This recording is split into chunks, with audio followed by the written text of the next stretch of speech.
నా పేరు ఏవి లక్ష్మి అండి. నేను హైదరాబాద్ నుంచి వచ్చాను. నేను అందరికీ అనేక నమస్కారాలు. నేను ఈ మధ్యన తుంకుంట ఇన్లైట్ వర్క్షాప్కి వెళ్ళాను.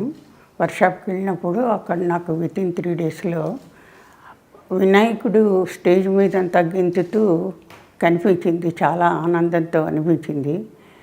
నెక్స్ట్ డే మళ్ళీ కణాల్లోంచి ఆనందం పుట్టుకొచ్చింది. మళ్ళీ థర్డ్ డే అమ్మవారు కనిపించి అక్కడ కూడా మళ్ళీ బయటికి రాలేదు, కానీ ఆనందం లోపట వీటిని చెప్పలేనంత ఆనందం వచ్చింది.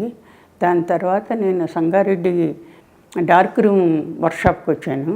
వచ్చేసరికి అక్కడ నాకు అప్పటికెవరు రాలేదు. నేను లోపల ఒక్కదాన్ని కూర్చునేసరికి నాకు మెడిటేషన్ చేసుకుంటున్నాను. చాలా చెప్పలేని ఆనందంలాగా అనిపించింది పూర్తి. కానీ ఇంతట్లో సార్ వచ్చారు. కొంతసేపట్లో సార్ని చూసేసరికి ఇంకెక్కడ ఆనందం ఆగలేక కంటిన్యూగా అదే ఆనందం చెప్పలేనంత ఆనందంతో నేను చాలా ఇదయ్యాను.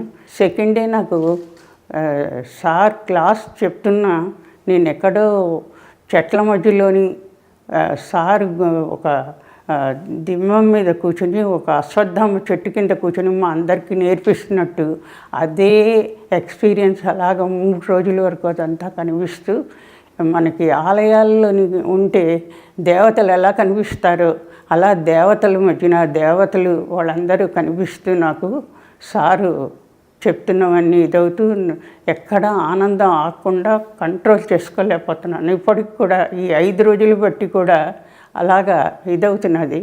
సార్ అన్ని రకాలుగా ఆరా గురించి ఏంటి, ప్రతి దాని గురించి ఎనర్జీ ఎలా తీసుకోవాలి, మళ్ళీ ఇన్సైడ్ అవుట్ సైడ్ మీద విశ్వంలోని ఇవన్నీ చెప్పుకుని వస్తుంటుంటే అసలు ఎక్కడ ఆగకుండా ఇప్పటికి కూడా నాకు ఆగకుండా లోపటి నుంచి కణాల్లోంచి ఆనందం పుట్టుకొస్తున్నది. ఇప్పుడు గురువులు ఈరోజు నాకు గురువులు కనిపించారు. గురువులు అందరూ చాలామంది. దాంతో నేను ఇంకా ఇప్పటికి కూడా ఎక్కడ ఆగకుండా ఇదవుతూ, అందుకు నేను గురువు గారికి ఎన్ని వేల కృతజ్ఞతలు చెప్పుకోవాలో, ఎంత పాదపద్మాలకు నమస్కరిస్తూ ఇంతటితో నేను ఇచ్చేస్తున్నాను.